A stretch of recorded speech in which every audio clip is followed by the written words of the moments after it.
سيئات أعمالنا من يهده الله فلا مضل له ومن يضلله فلا هادي له ونشهد أن لا إله إلا الله ونشهد أن محمدا عبده ورسوله فأعوذ بالله من الشيطان الرجيم بسم الله الرحمن الرحيم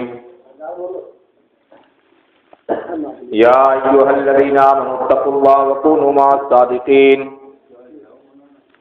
صدق الله مولانا العظيم وصدق رسوله النبي الكريم ونحن على ذلك لمن الشاهدين والشاكرين والحمد لله رب العالمين.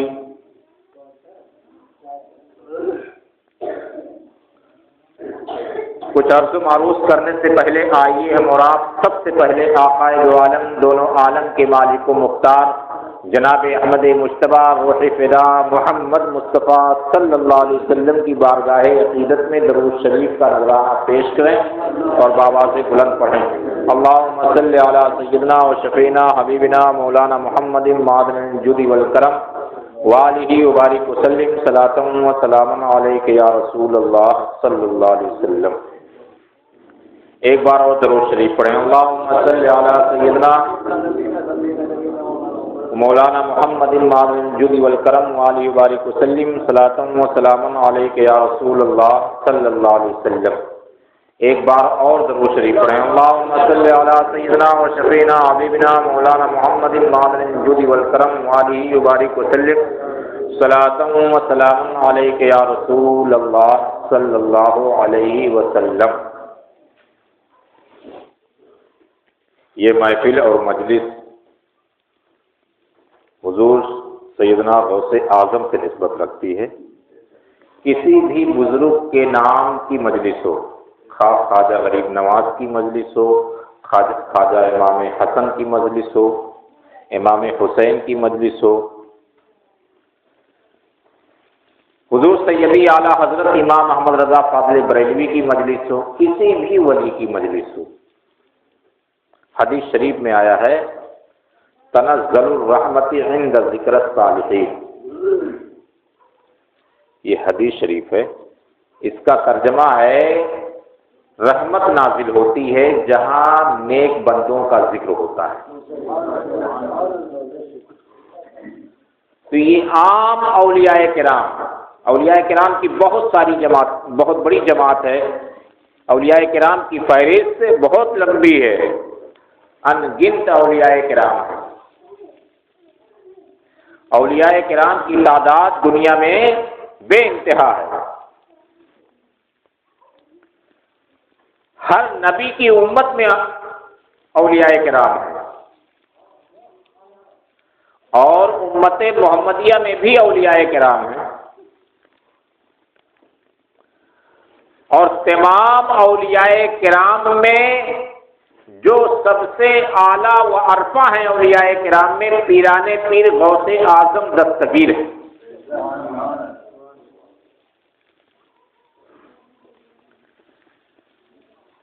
حضور سیدنا غوث اعظم رضی اللہ تعالیٰ عنہ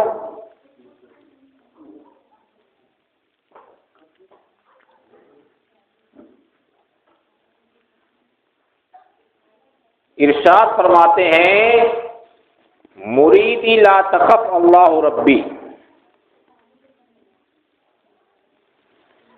یعنی اللہ، اے مریدو تم غم نہ کرو، میرا رب اللہ ہے، ٹینشن مت لو، پریشان مت ہو، تم کسی چیز کا غم و رنج نہ کرو، میرا رب اللہ ہے اور رب نے مجھے وہ سب کچھ عطا کیا ہے جو میں چاہتا تھا.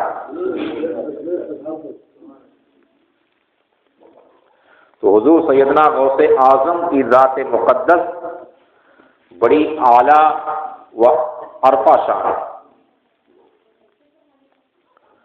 حضور سیدنا غوث اعظم کی مجلس ہے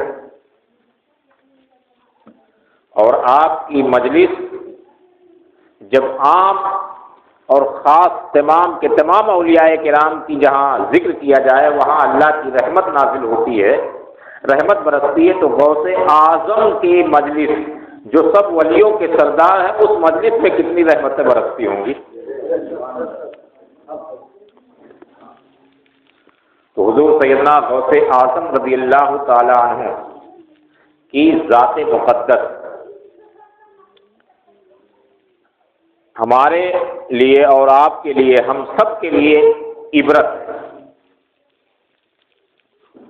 اور غوث اعظم کی ذات ہمارے لیے سہارا بھی ہے۔ سہارا بھی غوث اعظم کی ذات ہے۔ غوث اعظم ارشاد فرماتے ہیں جب تم کبھی بھی پریشان ہو تو مجھے دل سے پکارو۔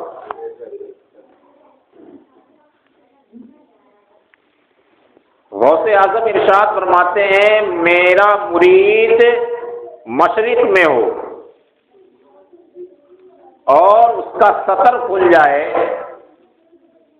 سطر کہتے ہیں جس چیز کا چھپانا فرض ہے اسے سطر کہتے ہیں، اور اس کا کھولنا حرام ہے۔ آج کل ہم نے دیکھا ہے بہت سارے لوگ چڈی پہن کے نہا لیتے ہیں، سطر کھول کے نہاتے ہیں۔ گھٹنے سے اوپر کھولنا حرام ہے، اور ناک کے نیچے دکھنا یہ بھی حرام ہے۔ یہ مردوں کے لیے ہے کہ گھٹنے سے اوپر اور ناک کے نیچے کا حصہ تو ہمیشہ بند رہنا چاہیے، گھر میں ہو تو بھی اور میدان میں نہائیں تو بھی، کہیں بھی ہو آپ سطر کو ضرور چھپائیں۔ غوث اعظم ارشاد فرماتے ہیں میرے مرید کا سطر کھل جائے، یعنی لنگی اٹھ جائے، گھٹنا کھل جائے، اور اس کے ہاتھ میں اتنی طاقت نہ ہو کہ اپنے سطر کو چھپا سکے، یعنی مریض ہو یا طاقت نہ ہو کہ چھپا سکے، اور اس مدد کے لیے بھی اگر عبد القادر کو وہ میرا مرید پکارتا ہے تو میں مغرب میں رہ کر بھی اپنے مرید کو مشرق میں اس کے سطر کو ڈھانپ دوں گا۔ یہ غوث اعظم کا فرمان عالی شان۔ تو حضور سیدنا شیخ عبد القادر جب اتنی سی پریشانی کے لیے اپنی مرید کی مدد فرما سکتے ہیں تو بڑی پریشانی میں کیوں نہیں مدد فرمائیں گے؟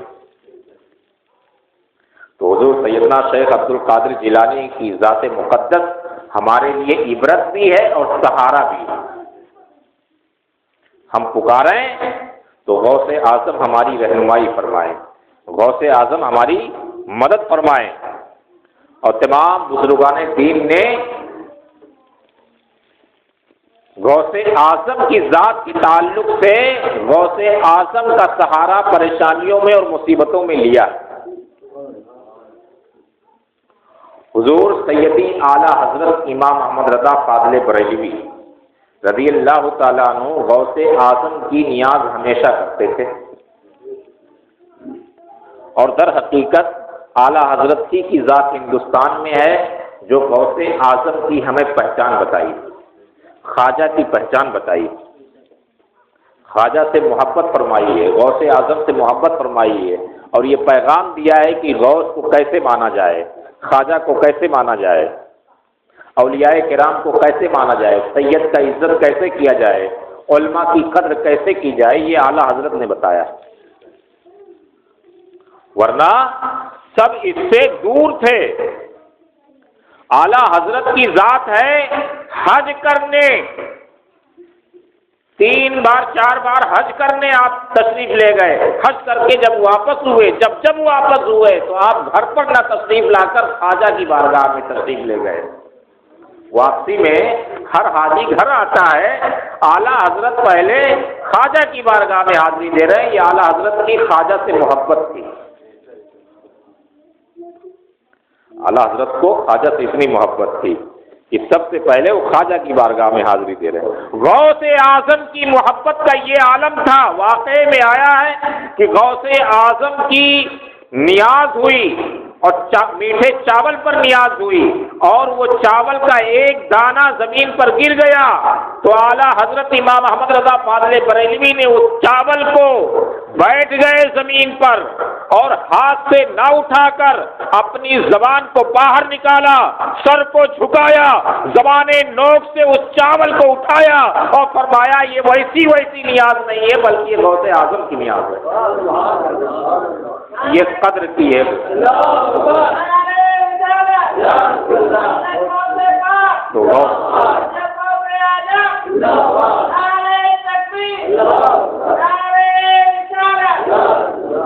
تو غوث اعظم سیدنا شیخ عبد القادر جیلانی کی تمام بزرگان دین نے قدر کی ہے۔ غوث اعظم صرف عقیدت رکھی ہے، محبت رکھی ہے، اور ساتھ میں ان کو غوث اعظم کا فیضان بھی ملا ان بزرگان دین کو۔ غوث اعظم سیدنا شیخ عبد القادر جیلانی رضی اللہ تعالی عنہ امامت بھی فرمایا کرتے تھے، امام بھی تھے وقت کے۔ آپ وقت کے امام بھی تھے، وقت کے محدث تھے، وقت کے مفتی تھے، وقت کے فقیہ تھے۔ غوث اعظم وقت کے مقرر تھے، تقریر کرنے والے۔ ہر میدان میں آپ کا کوئی جواب نہیں ہے۔ آپ کی تقریروں میں جامع مسجد، بغداد کی جامع مسجد میں آپ امامت فرماتے تھے، آج بھی وہ مسجد ہے۔ بغداد کی جامع مسجد میں آپ امامت کرتے تھے تو جو اس جامع مسجد میں یہ تعداد ہونے لگی کہ مسجد میں جگہ ہی نہیں رہتی تھی جمعہ کے دن۔ تب فیصلہ یہ کیا اس دور میں کہ بغداد کی جامع مسجد سے بڑی عیدگاہ تھی بغداد کی، تو وہاں جمعہ ہونے لگا۔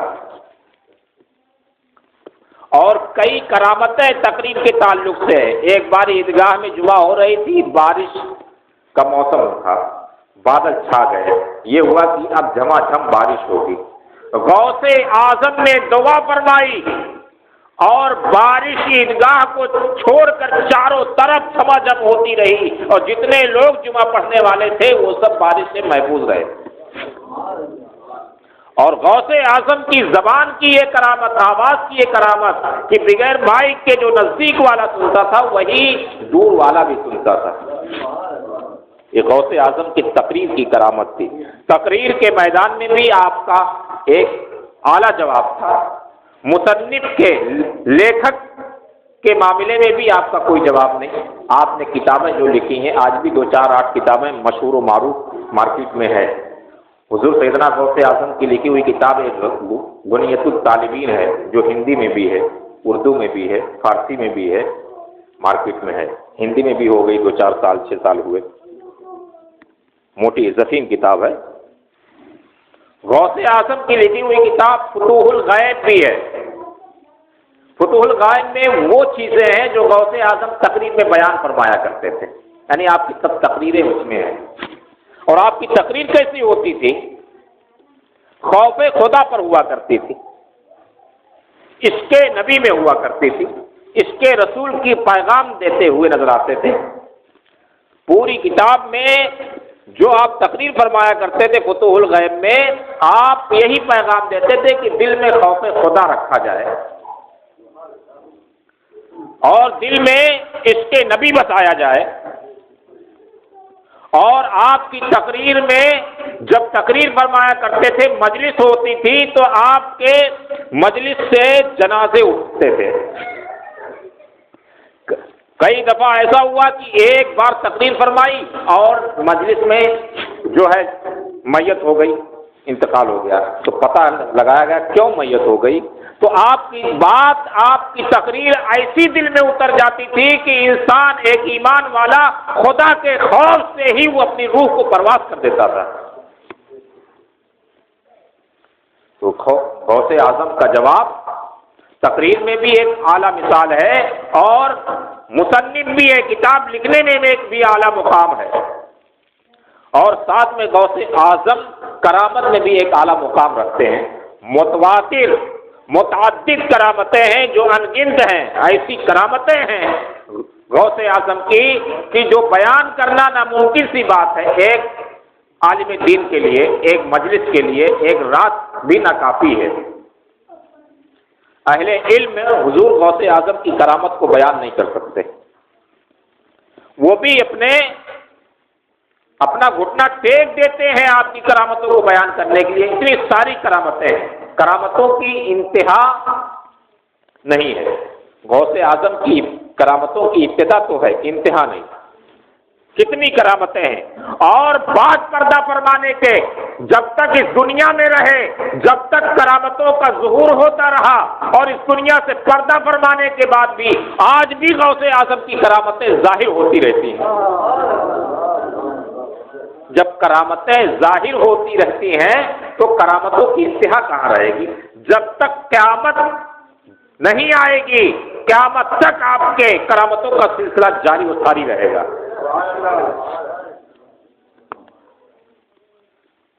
جیسے نبی کے بارے میں ہے کہ حضور صلی اللہ علیہ وسلم کا، دیکھیے ہم اور آپ کیا ہیں، علم دین نہیں سیکھتے ہیں، اور کچھ ایسی باتیں ہوتی ہیں جو ہم علم بھی نہیں رکھتے ہیں۔ تو ایک جنرل نالج ہے، علماء بیٹھے ہوئے ہیں، مولانا صاحب ہیں، حافظ صاحب بھی ہیں، یہ بھی عالم کا کورس کر رہے ہیں حضرت۔ ہمارے نبی کا سب سے بڑا معجزہ کیا ہے؟ ہمارے نبی کا سب سے بڑا معجزہ ہے قرآن پاک۔ ہاں، یہ جنرل نالج ہے، اسلامی نالج، جنرل اسلامک نالج ہے۔ ایسے نالج والی چیزیں ہمیشہ یاد رکھنی چاہیے۔ تو ہمارے نبی کا سب سے بڑا معجزہ یہ ہے قرآن مقدس، اور غوث اعظم کی سب سے بڑی کرامت یہ ہے کہ جب بھی کوئی غوث اعظم کا چاہنے والا اپنی مصیبت پر پکارتا ہے تو غوث اعظم اس کی مصیبت کو دور فرماتے ہیں، اور یہ سلسلہ تا قیامت جاری و ساری رہے گا۔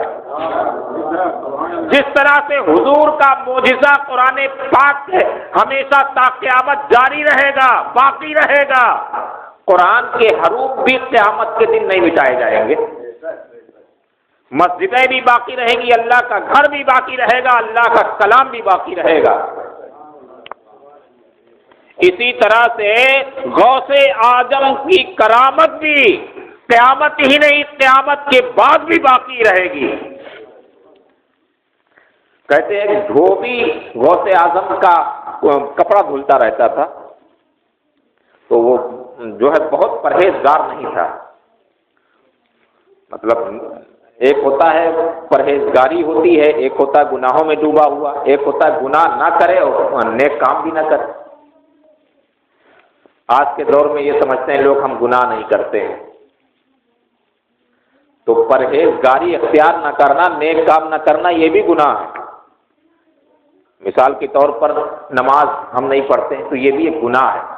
کہتے ہیں ہم گناہ نہیں کرتے، ہم گناہ سے بچتے ہیں، ہم غلط کام نہیں کرتے۔ ارے غلط کام تو یہی ہے کہ آپ نماز نہیں پڑھتے۔ تو غلط کام یہ ہے کہ اللہ کے حقوق کو ادا نہ کیا جائے، یہ بھی غلط کام ہے، یہ بھی گناہ کا کام ہے۔ تو غوث اعظم کا جو وہ دھوبی تھا وہ نیک کام میں بھی قائلی کرتا تھا، گناہ بھی کچھ ایسے اس سے ہو جایا کرتے تھے۔ غوث اعظم سیدنا شیخ عبد القادر جیلانی کا وہ دھوبی کا جب ختم ہوا وہ جب انتقال ہو گیا تو قبر میں منکر نکیر نے سوال کیا من رب کا، تیرا رب کون ہے؟ تو غوث اعظم کا دھوبی جواب دیتا ہے کہ میں غوث اعظم کا مرید ہوں۔ فرشتوں نے دوسرا سوال کیا مادینو کا، تمہارا دین کیا ہے؟ تو اس نے کہا میں غوث اعظم کا دھوبی ہوں۔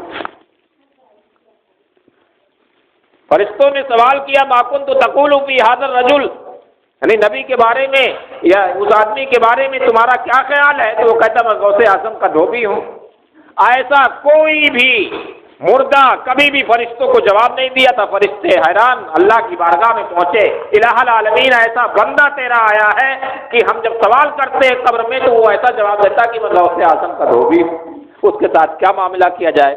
اللہ نے فرمایا وہ دھوبی صحیح کہتا، حق کہتا ہے، اسے کچھ نہیں آتا ہے، وہ بہت سیدھا سادہ میرا بندہ ہے، مگر ایک میرے محبوب بندے کا وفادار تھا، غوث اعظم کا دھوبی تھا، وہی وہ رٹ لگا رہا ہے، جو کہہ رہا وہ صحیح کہہ رہا، اس کا مطلب یہ ہے جو غوث اعظم کا رب ہے وہ میرا رب ہے، جو غوث اعظم کا دین تھا وہ میرا دین ہے، جو غوث اعظم جس تیسرے سوال کے بارے میں جو غوث اعظم کا خیال ہے وہی میرا خیال ہے۔ تو غوث اعظم اس دھوبی کو قبر میں بھی بچا لیتے ہیں جب وہ غوث اعظم کا نام لیتا ہے، تو غوث اعظم قبر میں بھی کام آئیں گے اور میدان محشر میں بھی کام آئیں گے۔ تو غوث اعظم سیدنا شیخ عبد القادر رضی اللہ تعالیٰ عنہ کی ذات مقدس ایک اعلیٰ ذات ہے جن کی کرامتوں کی انتہا نہیں ہے، جن کے کرامتوں کو گنا نہیں جا سکتا ہے۔ غوث اعظم نے ایک بار فرمایا کہ میرے پیچھے جو نماز پڑھے گا وہ جنتی ہو جائے گا۔ عشاء میں فرمایا جو فجر کی نماز میرے پیچھے پڑھے گا وہ جنتی ہو جائے گا۔ اب جیسے میرے عشاء میں اس مسجد میں منصوری محلے کی جامع مسجد میں عشاء میں 2 لوگ 4 لوگ 3 لوگ بس اتنے ہی رہتے ہیں، اور میں کہہ دوں عشاء میں کہ میرے پیچھے جو نماز فجر کی پڑھے گا وہ جنتی ہو جائے گا، تو ظاہر سی بات ہے جو عشاء میں آئے ہیں انہیں کو تو بتایا ہوں میں، تو وہ جو عشاء پڑھنے آئے تھے وہ تو ضرور فجر پڑھنے جائیں گے۔ مگر غوث اعظم نے شرط لگا دی ان عشاء پڑھنے والوں کی کہ تم لوگ تو میری بات سن لیے ہو، مگر اس میں سے کوئی بھی یہ بات لیک کر دے گا، کھول دے گا، کسی کو بتا دے گا، وہ جہنمی بھی ہو جائے گا۔ تو عشاء میں بہت سارے لوگ تھے۔ غوث اعظم کی اس مسجد میں، بغداد کی جامع مسجد میں بہت سارے لوگ عشاء میں تھے۔ غوث اعظم نے فرمایا جو فجر کی نماز میرے پیچھے پڑھے گا وہ جنتی ہو جائے گا، مگر اس میں سے پورے عوام میں سے، پورے لوگوں میں سے کوئی بھی اگر کسی کو یہ بات شہر میں بتا دے گا تو وہ جہنمی ہو جائے گا۔ ایک شخص اس عوام میں سے ایسا بھی تھا جو جس کا کام یہ ہوا کہ رات بھر یہ اعلان کرتا رہا گھر گھر جا کر کے کہ جو غوث اعظم کے پیچھے نماز فجر پڑھے گا وہ جنتی ہو جائے گا۔ ایک شخص ایسا بھی نکلا، ایک بچہ تھا، وہ ایک بچہ ایسا بھی نکلا جو پورے شہر کو بتاتا پھرا۔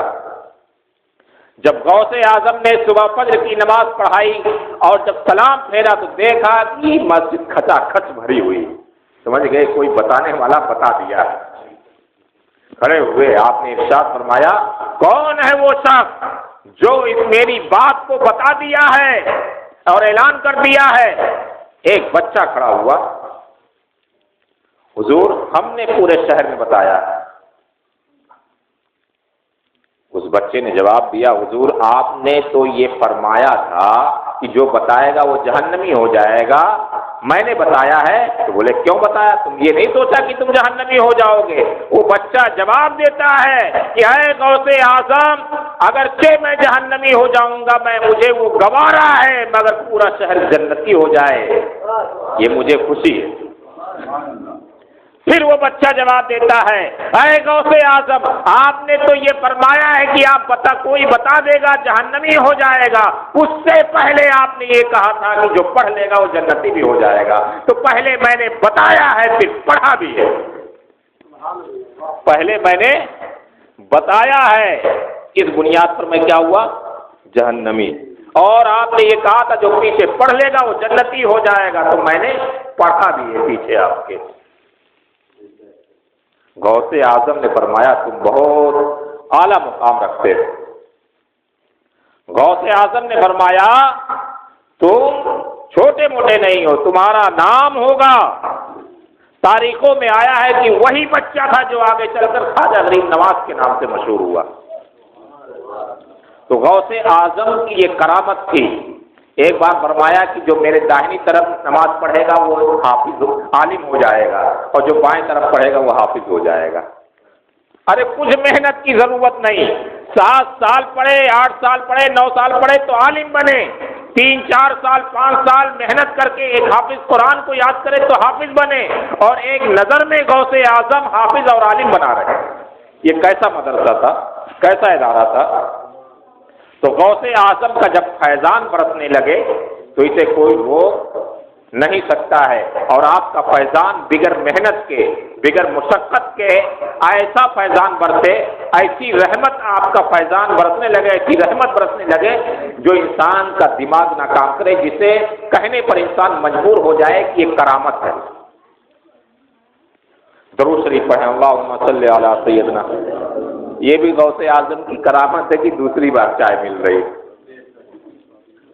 ارے انتظام کیا گیا تھا کچھ زیادہ آئیں گے، اس اعتبار سے انتظام کیا گیا تو لوگ کم آئے تو آپ کو ڈبل مل گئی۔ تو یہ غوث اعظم کا فیضان ہے کہ آپ کو 2 بار مل گئی، جس پر فیضان نہیں تھا اسے ملا ہی نہیں، ایک بار بھی نہیں ملا۔ تو غوث اعظم کا فیضان جس پر ہو جائے اس کا بیڑا پار ہے اور وہ مقدر کا دھنی ہے۔ غوث اعظم کے محبت میں لوگوں نے، گنہگاروں نے توبہ کی ہے، منافقوں نے اپنی منافقت سے توبہ کی ہے، غوث اعظم کی بارگاہ میں کافروں نے اسلام قبول کیا ہے، اور بے نمازیوں نے اپنی نماز نہ پڑھنے سے توبہ کیا ہے اور نمازی بن گئے ہیں، روزہ نہ رکھنے والوں نے روزہ نہ رکھنے سے توبہ کی ہے اور روزہ دار ہو گئے ہیں، غوث اعظم کی بارگاہ میں چور لوگ چوری سے توبہ کیے ہیں، غوث اعظم کی بارگاہ میں لوگ گستاخی کرنے سے، نبی کی گستاخی اور تمام اولیاء کرام کی گستاخی کرنے سے توبہ کی ہے۔ غوث اعظم کی وہ بارگاہ ہے کہ ہر طبقے کے لوگ غوث اعظم کے ہاتھوں پر توبہ کیا کرتے تھے۔ ایک منافق ایسا تھا جو غوث اعظم کو ہی نہیں مانتا تھا، غوث اعظم کو ہی نہیں مانتا تھا، منافق تھا وہ۔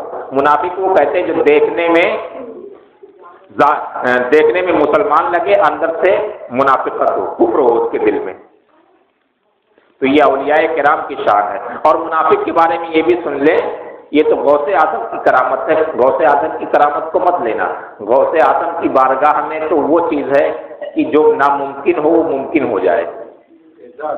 غوث اعظم کی بارگاہ میں جو ممکن ہو ممکن ہو جائے، ناممکن ہو ممکن ہو جائے۔ مگر یہ ذہن میں رکھیں، جو منافق ہوتا ہے اسے پھر ایمان نہیں لاتا ہوا، جو گستاخ رسول ہو جاتا ہے، منافق ہو جاتا ہے، وہ پھر ایمان والا نہیں ہوتا ہے۔ اعلیٰ حضرت فرماتے ہیں کسی منافق کو، کسی بد مذہب کو، دیوبندی کو، وہابی کو، قادیانی کو تم مغفرت کی دعا بھی نہیں کر سکتے، نہ ہی اس کے ایمان لانے کی دعا کر سکتے۔ ایمان لانے کی بھی دعا کرنے کی ممانعت ہے، وہ ایمان نہیں لائے گا۔ اس کے ہدایت کی بھی دعا مانگنے کی ممانعت کی گئی ہے۔ کافروں کو ہدایت کی دعا کی جا سکتی ہے کہ وہ ہدایت یافتہ ہو جائے، اگر دعا قبول ہوئی تو وہ ایک کافر ایمان والا ہو سکتا ہے۔ منافق کے بارے میں ہے کہ اسے ہدایت کی دعا بھی اس کی منع کی گئی ہے، مر جائے تو اس کے مغفرت کی بھی دعا کی ممانعت کی گئی ہے، اور تم مغفرت کی دعا کرو گے تو گنہگار ہوگے۔ یہ مسئلہ ہے۔ مگر ایسا منافق جسے ایمان نہیں ملتا، ایسا منافق جو اولیاء کرام کا گستاخ ہے، غوث اعظم کو بھی نہیں مانتا تھا وہ منافق، اور انہی کے پیچھے نماز پڑھتا تھا۔ غوث اعظم جمعہ میں تقریر فرما رہے ہیں اور پہلی صف میں تھا، اس کے چہرے کا رنگ لال ہو گیا، اس کو حاجت ہوئی، پاخانہ آیا، اسے لیٹرنگ کی حاجت ہوئی اس منافق کو، اور غوث اعظم نے اپنے اس گستاخ کو سمجھ لیا، پہچان لیا، اور ارشاد فرمایا ہے شخص تو آگے آ جا۔ آگے آیا، اب پیچھے کیسے جائے؟ بہت بھیڑ ہے، بہت بڑا مجمع ہے، 1000 نہیں، 2000 نہیں، 70,000 لاکھ کی تعداد میں آپ کے پیچھے لوگ جمعہ پڑھتے تھے، لاکھوں کی تعداد ہوتی تھی۔ غوث اعظم نے اس منافق کے اوپر، اپنے گستاخ کے اوپر ایک چادر ڈال دی۔ چادر ڈالنا تھا وہ منافق، کیا دیکھتا کہ ایک باغیچے میں ہے، حاجت پوری کیا، حاجت پوری کرنے کے بعد باغیچے میں تالاب ہے، اور صاف کیا، صاف کرنے کے بعد وضو کیا، وضو کرنے کے بعد سوچا کہ مسجد جانا چاہیے جمعہ پڑھنے کے لیے۔ غوث اعظم نے چادر اٹھایا تو کیا دیکھتا ہے کہ وہ مسجد ہی میں ہے۔ غوث اعظم نے چادر ڈھک دی تو وہ پورا حاجت بھی پوری کر لیا، باغیچے بھی پہنچ گیا، وضو بھی کر لیا، اور پھر چادر جب اٹھایا تو کیا دیکھتا ہے کہ مسجد میں جہاں بیٹھا تھا وہیں ہے، اس کی حاجت بھی پوری ہو گئی۔ جب یہ دیکھا وہ منافق تو غوث اعظم کے ہاتھ پر توبہ کیا اپنی منافقت سے، اور غوث اعظم کو نہیں مانتا تھا، دل سے عقیدت مند ہو گیا۔ آپ کے کہا قدموں میں رکھ لیجئے، جب تک آپ رہیں گے ہمیشہ آپ کے ساتھ رہوں گا۔ تو یہ اولیاء کرام کی جو قائل نہیں ہوتے ہیں وہ بھی اولیاء کرام کی کرامت دیکھ کر اولیاء کرام کے دیوانے ہو جایا کرتے ہیں۔ اور غوث اعظم نے منافق کو کیسے بدل دیا؟ تو یہ غوث اعظم کی خاص کرامت ہے۔ غوث اعظم فرماتے ہیں کہ ایک مقدر وہ ہوتا ہے جو نیک کاموں سے یا دعاؤں سے بدل جائے، اور ایک مقدر تقدیر ایسی ہوتی ہے جو نہیں بدلتی ہے۔ جیسے کہ کوئی کسی کی موت لکھی ہو تو وہ نہیں بدلتی، کسی کی زندگی آنے کی لکھی ہو تو وہ نہیں بدلتی۔ یہ جو ہے تقدیر مبرم ہے، اسے تقدیر مبرم کہا جاتا ہے۔ غوث اعظم فرماتے ہیں یہ تقدیر نہیں بدلتی، نہ کوئی اپنی مرضی سے آتا ہے نہ کوئی اپنی مرضی سے جاتا ہے، بلکہ جو مقدر میں ہے وہی ہوتا ہے۔ غوث اعظم فرماتے ہیں یہ تقدیر نہیں بدلتی، پھر فرماتے ہیں کہ میری ذات ایسی ہے کہ میں تقدیر مبرم کو بھی بدل دیتا ہوں۔ یہی وجہ ہے نا کہ جو حضرت نے بتایا ہے کہ ایک نانا جان تھے جو لوح محفوظ کو دیکھ کر یہ ارشاد فرمایا کہ تمہارے بیٹے کی عمر ختم ہو گئی، اب زندہ نہیں ہوں گے۔ وہ بھی تو ولی تھے اور مردوں کو زندہ کیا کرتے تھے، اور غوث اعظم نے اس بچے کو زندہ کر دیا۔ یعنی تقدیر مبرم جو بدلتی نہیں ہے، غوث اعظم کی ذات سے وہ بھی بدل جاتی ہے، یہ غوث اعظم خود ارشاد فرماتے ہیں۔ تو غوث اعظم کی یہ ذات مقدس ہے کہ آپ کی ذات ایک اعلیٰ ذات ہے، آپ کی شان ایک اعلیٰ شان ہے، آپ کی جتنی بھی شان بیان کی جائے یا آپ کی تعریف کی جائے، آپ کی کرامتوں کا ذکر کیا جائے، یہ کم ہے۔ اور ایسی محفلیں ہمیں اور آپ کو کرنا چاہیے، اور ایسی محفلیں کرنے سے اللہ کی رحمت برستی ہے۔ یہ حدیث شریف ہے، عند ذکر الصالحین، جہاں پر صالحین کا، نیک بندوں کا ذکر ہوتا ہے وہاں اللہ کی رحمت نازل ہوتی ہے، اور جہاں اللہ کی رحمت نازل ہوتی ہے وہاں پر ہر پریشانی مصیبت کافور ہو جاتی ہے، یعنی ختم ہو جاتی ہے۔ اللہ تبارک و تعالی ہم سب مسلمانوں کو اس پر عمل کرنے کی توفیق و رفیق عطا فرمائے۔ درود شریف پڑھیں، اللہم صلی علی سیدنا و شفینا حبیبنا و مولانا محمد معدن الجود والکرم علی وبارک وسلم، صلاۃ و سلام علیک یا رسول اللہ صلی اللہ علیہ وسلم۔ یہ بھی دھیان میں رکھیں، غوث اعظم کی ایک شان سماعت فرمائیں۔ ہم اور آپ گمراہی میں ہیں، ہم اور آپ راستے سے بھٹکے ہوئے۔ غوث اعظم کی یہ شان ہے کہ غوث اعظم جو کہیں وہ ہو جائے۔ ایک بڑھیا نے ایک بچے کو غوث اعظم کی بارگاہ میں پڑھنے کے لیے دیا کہ اسے پڑھائیے اور تعلیم سکھائیے اور میں جاتی ہوں گھر۔ غوث اعظم اس بچے کو پڑھا رہے ہیں۔ ارے جو غوث اعظم علم پلا دے، ایک نظر میں عالم حافظ بنا دے، وہ بچے کو کیا پڑھائیں گے بیٹھ کے؟ لہذا بڑھیا کی بات رکھ لی، ٹھیک ہے اس بچے کو چھوڑ کر جاؤ۔ غوث اعظم اس بچے کو پڑھا نہیں رہے ہیں بلکہ پلا رہے ہیں۔ ارے پڑھانا کس بات کی، پڑھانے کی ضرورت کیا ہے؟ جو ذات ایک نظر میں سینکڑوں کو حافظ اور عالم بنا دے وہ کیا پڑھائے گا؟ تو بڑھیا نے جب چھوڑ کے چلی گئی اپنے بچے کو، چھوٹا بچہ تھا، آخری عمر میں بچہ پیدا ہوا تھا، تو بڑھیا جب گئی تو کچھ دن کے بعد یاد آئی۔ آج کل لوگ بچوں کی بہت یاد کرتے ہیں، پہلے بھی یاد کرتے تھے، مگر دین کے خاطر بچوں کو الگ کرتے تھے۔ ہمارا پہلا بچہ 6-7 سال کی عمر میں جب ہم نے اس کو مدرسے میں ڈالا تھا، پہلا تھا وہ، ایک دوسرا چھوٹا تھا، وہ ایک بڑا تھا، اس کو مدرسے میں ڈالا تو اس کی ماں کا رو کا برا حال تھا۔ ایک بار فون پہ بات کرائی تو وہ دن بھر روتی رہی۔ یہ عالم تھا حضرت، ہاں 6-7 سال کی عمر میں۔ اور پھر 10 دن کے بعد بات کرائی، پھر رونا حال۔ ہم نے بات ہی نہیں کرائی 4 مہینے تک۔ ہم الگ بات دور الگ سے کر لیا کرتے تھے اور کہتے تھے کہ فون ہی نہیں لگ رہا ہے یا ہو گئی بات۔ یہ عالم تھا۔ تو محبت بچوں سے ہر کسی کو ہوتی ہے، مگر دین کے خاطر اپنے سے الگ کیا جاتا۔ غوث اعظم کی والدہ نے کیا، غوث اعظم نے یہ بتا دیا کہ میں پیدائشی ولی ہوں تو علم بھی ہو سکتا ہے، ماں کی پیٹ میں قرآن کے 17 پارے یاد کر سکتا ہوں تو مجھے پیدائشی علم بھی ہو سکتا ہے، مجھے سیکھنے کی کوئی ضرورت نہیں۔ مگر کیوں سیکھا؟ بتایا کہ جب غوث سیکھنے کے لیے گھر کو چھوڑ سکتا ہے، والدین کو چھوڑ سکتا ہے، تو تم بھی چھوڑنا۔ یہ پیغام تھا آنے والے نسلوں کے لیے، آنے والے امتیوں کے لیے، نبی کی امتیوں کے لیے غوث اعظم کا پیغام تھا، علم دین سیکھو، جب تک سیکھو گے نہیں جب تک کامیاب ہوگے نہیں۔ علم دین سیکھنا ہر مسلمان مرد و عورت پر فرض ہے۔ اتنا ہی نہیں کہ قرآن شریف پڑھ لو، بلکہ علم دین کا سیکھنے کا مطلب ہے نماز فرض ہونے سے پہلے تم نماز کے تمام طریقے سیکھ لو، فرض کب ہوتا ہے؟ 10 سال کے بعد بچے پر فرض ہو جاتا ہے. 7 سال پر تم اسے سکھاؤ، 10 سال کا ہو جائے تو مار کر پڑھاؤ. یہ حکم ہے، حدیث شریف ہے. جب وہ عمر کو پہنچے تو اس وقت تک اس عمر والی بچے کو اسے نماز کے تمام طریقے آ جانا چاہیے. غوث اعظم نے علم دین سیکھا ہے تو غوث اعظم کے بہت سارے پیغامات ہیں. ایسے پیغامات ہیں جو زبانی بھی ہیں، ایسے بھی پیغامات ہیں جو کر کے دکھائے ہیں کہ جب میں نے کیا تو تم بھی کرو. غوث اعظم نے بے نمازیوں کو پیغام دیا کہ جو بے نمازی ہو اسے قبرستان میں یہ حکم حدیث کا نہیں ہے، قرآن کا نہیں ہے، مسئلہ نہیں ہے کہ جو بے نمازی ہو اسے قبرستان، اسلامی قبرستان میں مت رکھو، بلکہ غوث اعظم کا اپنا فیصلہ ہے، خود کا، ان کا خود کا فیصلہ. یہ نفرت ہے بے نمازیوں سے. فرماتے ہیں جو بے نمازی ہو اسے اسلامی قبرستان میں دفن نہ کرو. یہ پیغام دینا مقصد تھا غوث اعظم کا کہ مجھے اتنی نفرت ہے بے نمازیوں سے کہ میں اسے اتنا بھی نہیں گوارا کر سکتا کہ وہ اسلامی قبرستان میں دفن کیا جائے.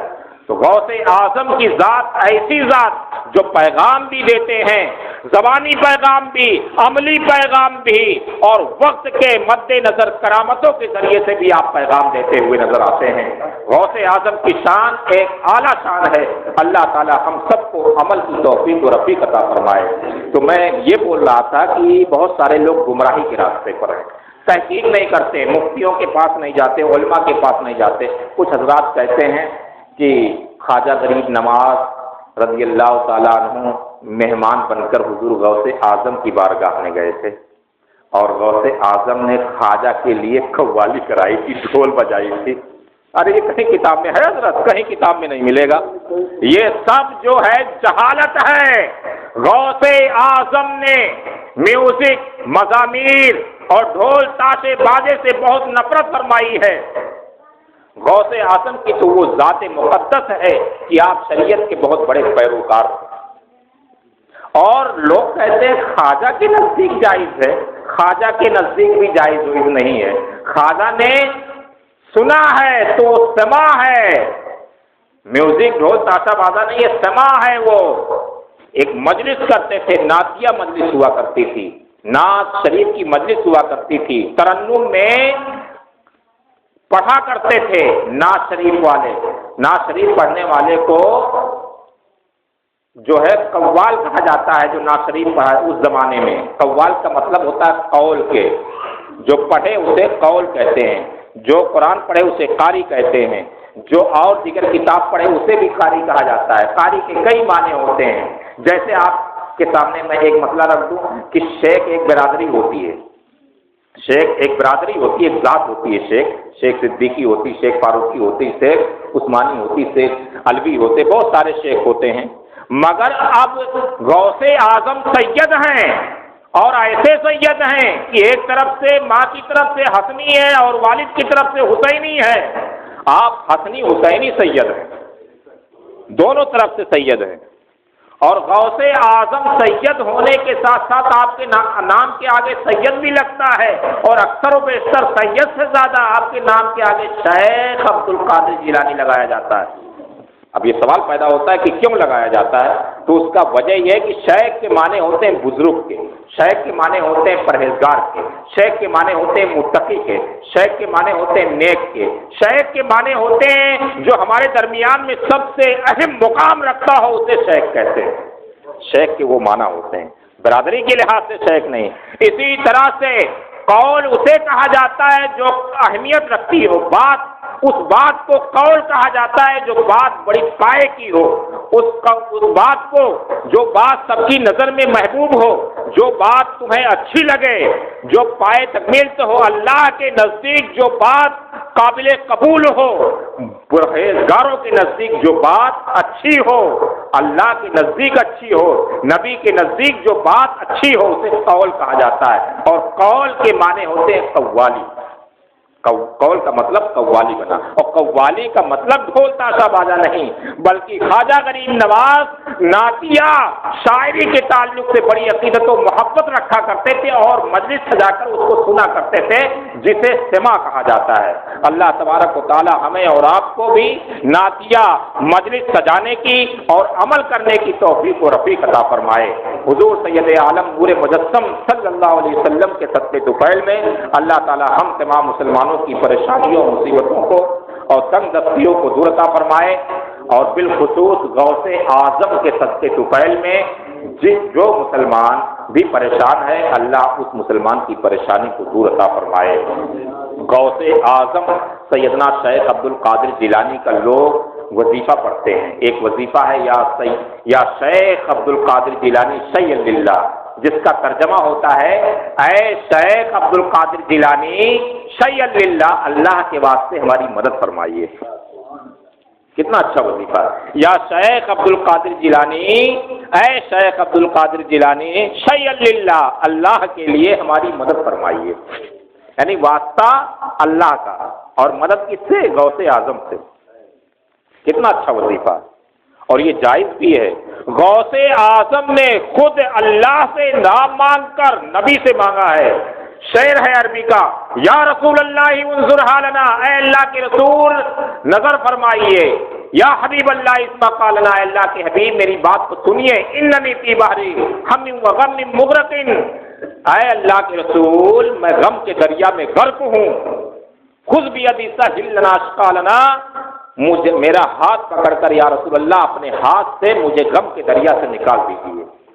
اس نعت میں، عربی کے نعت میں غوث اعظم سے اللہ سے نہیں مانگی، رسول سے مانگا، یہ اللہ کے رسول میرے نظر فرمائیے، میری بات کو سنیے۔ کیا سنیے؟ میں غم کے دریا میں غرق ہوں اور اپنے ہاتھ سے میرا ہاتھ پکڑ کر غم کے دریا سے نکال دیجیے۔ جب غوث اعظم اللہ کے رسول کی بارگاہ سے ڈائریکٹ مانگ سکتے ہیں تو یہ نتیجہ نکلا کہ جو اختیار والا ہے، خواہ وہ اولیاء کرام کی ذات ہو چاہے نبی کی ذات ہو، ان سے ڈائریکٹ مانگنا جائز ہے۔ اگر انہیں اللہ نے اختیار دیا ہے تو تمہاری ضرورت کو پوری فرمائیں گے، تمہاری مانگ کو پوری کریں گے۔ اللہ تبارک و تعالی ہم سب کو اولیاء کرام کا فیضان عطا فرمائے۔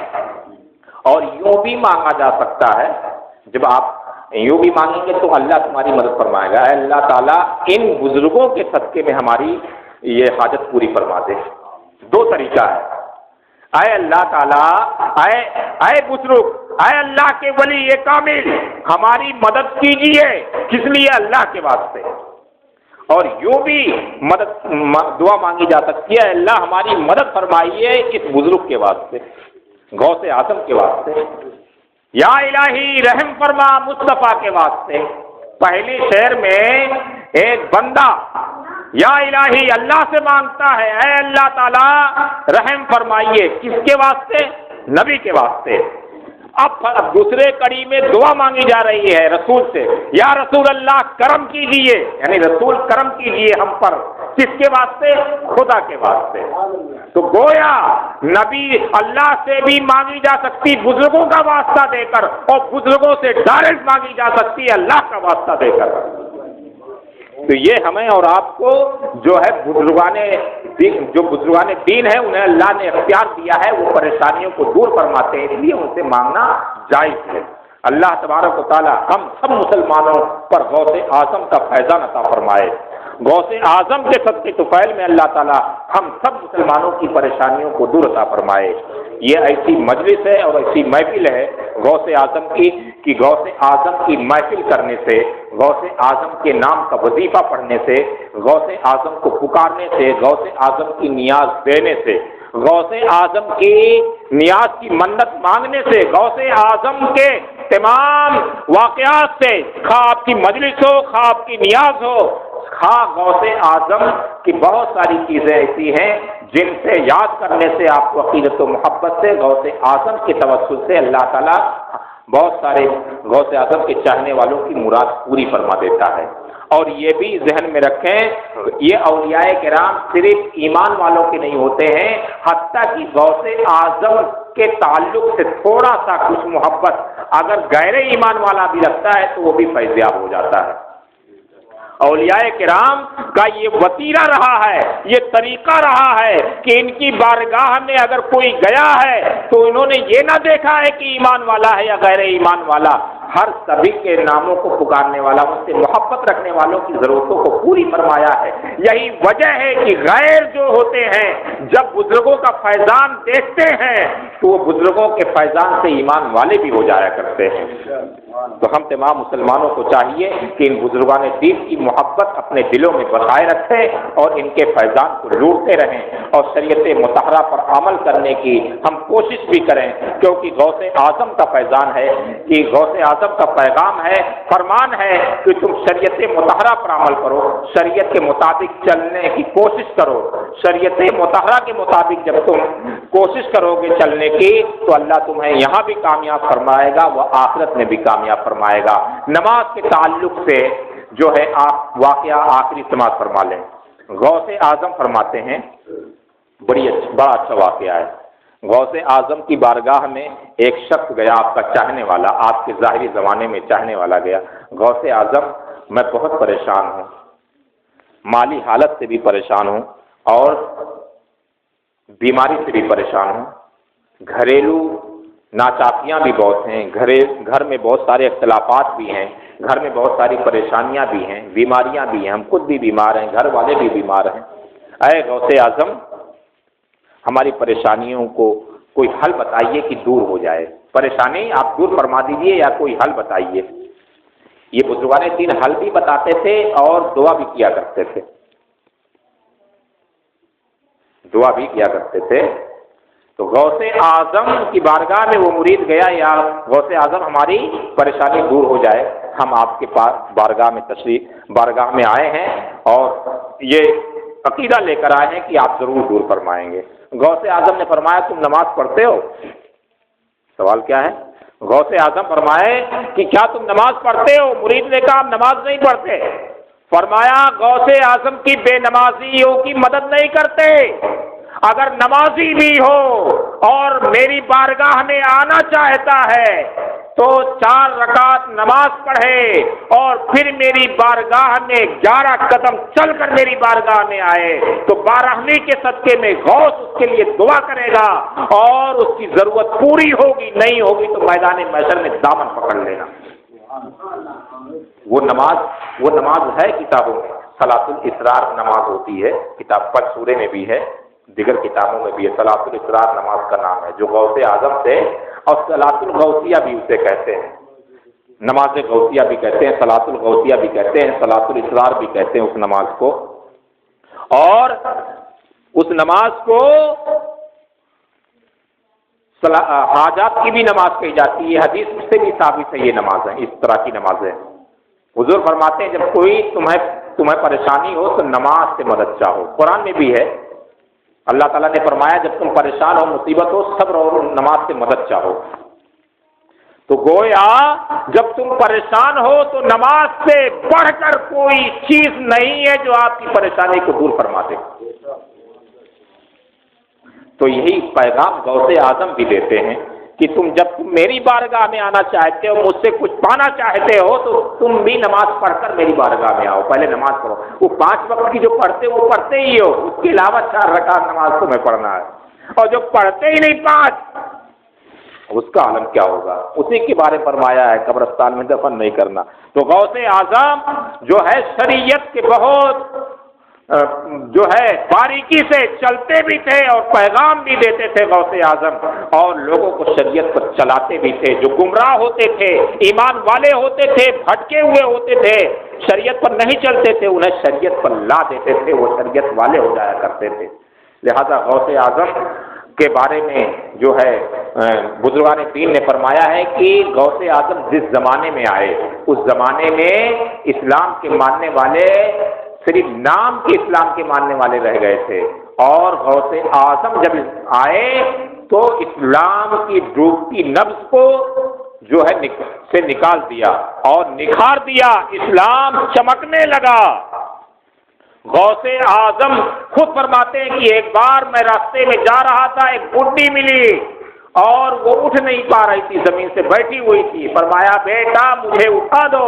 میں نے ہاتھ پکڑ کر اس بڈھی کو اٹھانا چاہا، جیسے ہی ہاتھ پکڑا اس بڈھی کا اٹھانے کے لیے تو بڈھی کمزور تھی، توانا اور تندرست ہو گئی۔ غوث اعظم فرماتے ہیں ارے میں نے ہاتھ ہی پکڑا، تو اپنے آپ تیرے اندر طاقت آ گئی، ماجرا کیا ہے؟ وہ بڈھی عرض کرتی ہے میں کوئی عورت نہیں ہوں، کوئی انسان نہیں ہوں، میں اسلام ہوں۔ اے بیٹا تیرے آنے سے مجھے تقویت مل گئی، مجھے طاقت مل گئی، میں کوئی انسان نہیں ہوں، کوئی عورت نہیں ہوں، میں اسلام ہی ہوں۔ تیرے آنے سے اسلام میں چمک آ گئی، چمکنے لگا، دمکنے لگا، طاقت آ گئی، قوت آ گئی۔ اگر تو نہ آتا تو یہ بہت کمزور ہو گیا تھا اسلام۔ تو غوث اعظم کی وہ ذات ہے۔ اللہ تبارک و تعالیٰ غوث اعظم کی صدقے طفیل میں ہم سب مسلمانوں کو بھی ایسے ہی چمکا دے جس طرح سے غوث اعظم کے زمانے میں لوگ غوث اعظم کے صدقے میں چمکے۔ اللہ تعالیٰ ہم سب مسلمان کو بھی چمکا دے اور شریعت مطہرہ پر عمل کرنے کی اللہ تعالیٰ ہم سب مسلمانوں کو توفیق عطا فرما دے۔ وآخر دعوانا الحمدللہ رب العالمین۔ آپ اللہ جی